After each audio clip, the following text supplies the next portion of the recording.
Holy fuck, this is one of the best Jaguar games, by a long shot. It's fucking awesome, from the title screen sun blur, the cinematic, insane music, to the game itself. Sure, it was on other systems as well, but this is definitely my favourite version, much thanks to the music. It's basically a slowed down fighting game, with only one set character, and deliberately limited moves, and fights that feel structured, reactive, and highly choreographed.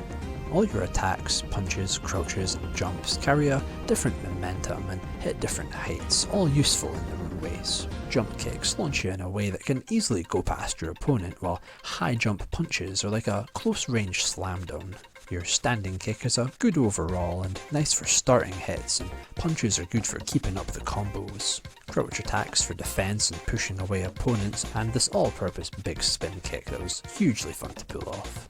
Yeah, there's just so much cool movement shit in this game. Backwards somersault dodges, the rolling kick, which is insanely fun to pull off and great for offense and defense. It's easily my favourite move in the game, at the downside of being a little bit hard to aim and leaves you open on landing. The moves, though, are quite easy to pull off at any moment's notice, and there are attack-specific counter-grabs as well for certain moves, face stomps for punishing, upper kicks for juggling and interrupting mid-air, this short punchy knee jab. Every single move has such a great feel of purpose, of weight to it, and it all feels so fucking cool. Picking up this game is easy, but it is hard as hell to master. Constant attacks will stun, and I get that being kind of annoying, but this game's methodical timing and focus-heavy difficulty doesn't make the stunning feel out of place. The white bar below your health fills up in accordance with your score and via power-ups in multiplayer. When it's full, you bust out the fucking nunchucks. These reduce your moves. The two kicks now alternate the nunchucks attacking between the hands, and the punch button shoots it forward. It severely limits your moves, but it feels badass and is great for finishing off opponents or going on the defensive when you're down, with this constant close range attacking. So for modes, you got versus battles, 2-player matches with a third CPU, and you can play through the whole arcade mode in co-op too, which sounds absolutely fucking awesome, and I just really like seeing these three Bruce Lees all on the one screen. Presumably it's Bruce Lee, Ruth B, and Luce P. There's also 3 different speed settings. The default is the intended for that slow methodical fighter, but it somehow feels much easier on the faster ones. The highest of which is the one most in line with your standard fighting game's pace, but still with a bit more caution and deliberation needed.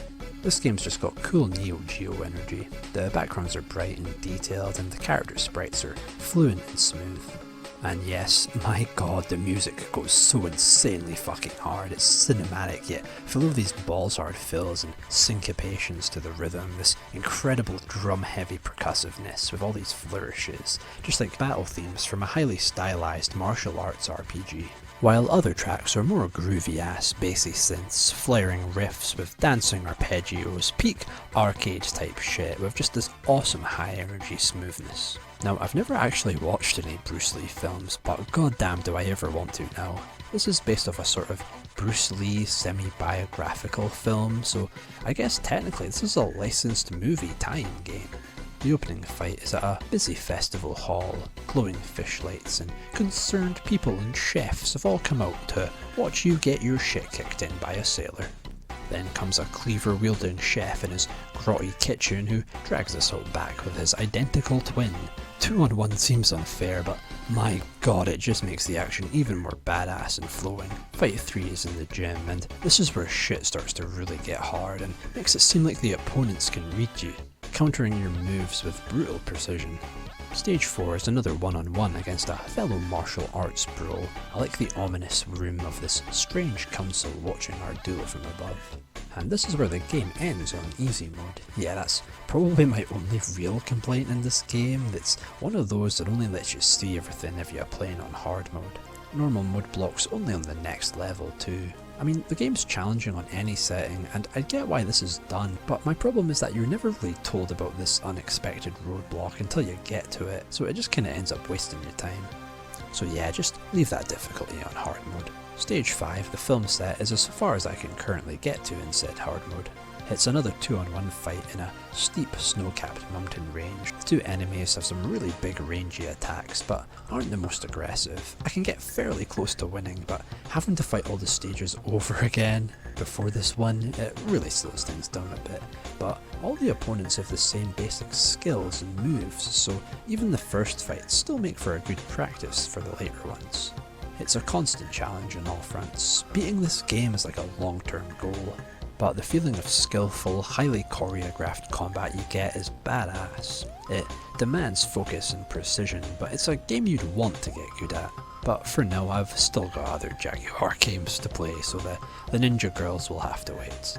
The 2-on-1 fights are honestly really fun though. They don't feel unfair, just a great flip in the kind of way you need to move around. Even more about caution and positioning now, making you dodge every little move and avoid being caught between the two of them, and focus on taking down one at a time.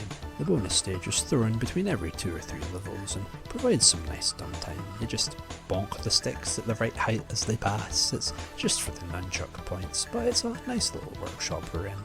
One of the later levels is this mountain hut with pale lilac sky and chalk stones carried by machines overhead. Another is this museum-looking room with armour sets, a prized guillotine and blue-stained glass letting light softly fall over the walls. And the last stage is this luxurious red hall, feeling very subdued and deluxe for the kind of grime and action you've endured. The movements of the foregrounds, background and floor, this game's got that realistic arcade pixel art that just looks so awesome. You shake when thudding to the floor, and just all the intricate combat moves, swerving, jumping and somersaulting every which way, it looks fucking amazing. The combat is methodical, tense and feels so skillful and deliberate. The kind of stress and focus you'll need is that of a Dark Souls boss, but with the added pressure of game overs and arcade style retries from the start. So it's fascinating to see that kind of slow burn combat being in a 2D fighting game like this. So you have 3 continues, but then once you've lost the last one, out of fucking nowhere, it's the devil, I guess. This is your continue screen. You need to not fight, merely survive. Survive this blue void samurai devilish dude to regain your 3 continues. Now this fucking rocks, as you effectively have infinite continues in this game as long as you're capable of staying alive. Just the fact that you don't even need to win gives this fight an insane tension. Like, the foe is just so truly more powerful than you and you have absolutely no hope. And yes, it's hard, even though you're only just trying to keep your ass from getting hit too much. It's really hard. And yet, this game is just fucking awesome. It makes me want to get into Bruce Lee movies. It's a real testament to his legacy. If Bruce Lee got to play this, I'm sure he'd think it's the shit. And it goddamn is. This game is a martial art in of itself, learning its intricate brutalist dance. It's fucking awesome, and the music just perfects its feel to me. And this game getting shrugged by critics on release is just more proof to me that mainstream gaming news, talk journalist type shit never has any fucking idea what the actual point of a game is. I mean, reviewing is just paid promotional work anyway, so yeah, it's not like you need much passion to review a game.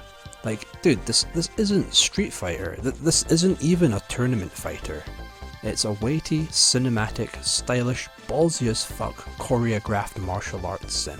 And yet it's brutally simple and perfectly concise. It's intense, hugely satisfying and focused gameplay made manifest. It's badass and I love the music, and yes, the other versions are very cool too, but I'd say this is definitely the best one by a small margin. And similarly, this is definitely a top Jaguar game for me, without a doubt. In fact, it might be one of my favourites, and I'm just gonna say it, if Tempest 2000 didn't have its music, this would be my second favourite Jaguar game. Easily. It's fucking good.